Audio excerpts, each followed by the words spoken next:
In this chapter, we will look at 6 things to consider when choosing a broker. Normally, I could just recommend a broker, but every broker has its pros and cons depending on the country and your needs. So what I can just do is to give you 6 things that can help you in choosing a broker. The 6 things you need to consider when choosing a broker includes 1. Security, 2. Transaction costs, 3. Deposits and withdrawal, 4. Customer service, 5. User experience, 6. Ratings and user comments. As for the security costs, this is the most important part of choosing a broker. To do this, you will use Google to do your research on if the broker is regulated by the proper regulatory bodies. If those regulatory bodies do not recognize such brokers, then you should not register with such brokers. Each country should have a regulatory body that regulates a broker that was founded in their country. Next is the transaction cost factor. Just like I mentioned previously, transaction costs are the spreads, swap, lot size charges, and so on. You will need to check if you will be okay with the costs and compare it to what other brokers offer, just so you can see if it is suitable for your use. Next factor to consider is the deposits and withdrawal factor. When you are choosing a broker, it is important to know how long their deposits and withdrawals take, how much they charge for deposits and withdrawal, their deposit limit, and their withdrawal limits. Also take into account all the things they need to verify so your account can be used smoothly for deposits and withdrawal. Sometimes they ask for you to upload some documents like an ID, a bank statement, and other documents.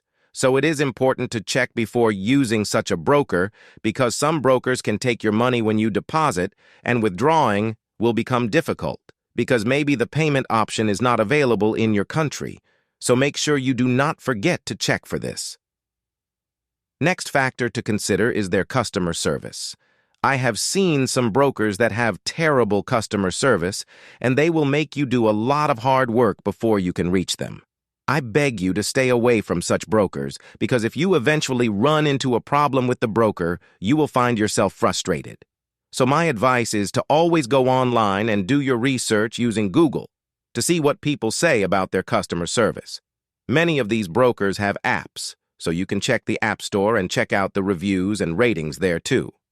Next is the user experience factor. The overall user experience is very important too. When you visit their website, check and see if you understand their website before using them. Also understand the app they use too. Also, check for reviews on YouTube and other vetting platforms like Trustpilot.com and others on the overall user experience of the broker of interest. Last but not the least, ratings and user comments. This is the final thing you should put into consideration. Go online and check for what their users say about them. Check websites for how people rate them. Watch YouTube videos and read the comments. If people are not talking about the broker online, then the broker is not a relevant broker, and it may probably be a scam. Many people can create fake websites that can show charts, and these websites will be able to receive your money too. It is after you pay that you may notice that they are not regulated or have one issue or the other, and you will notice that your money is gone. So it is always advisable to check whether people are talking about them. Do not pay money to anybody who comes to you telling you that they are forex broker agents whatsoever. It is most likely going to be a scam. Here are a few reputable brokers I can recommend: Hugo Sway, FXCM, FXTM, Catrader, Adaro, Hot Forex, IC Markets, XNES, Oanda, Pepperstone, and FexPro. That will be all for this chapter. In our next chapter, we will be looking at types of analysis in forex trading.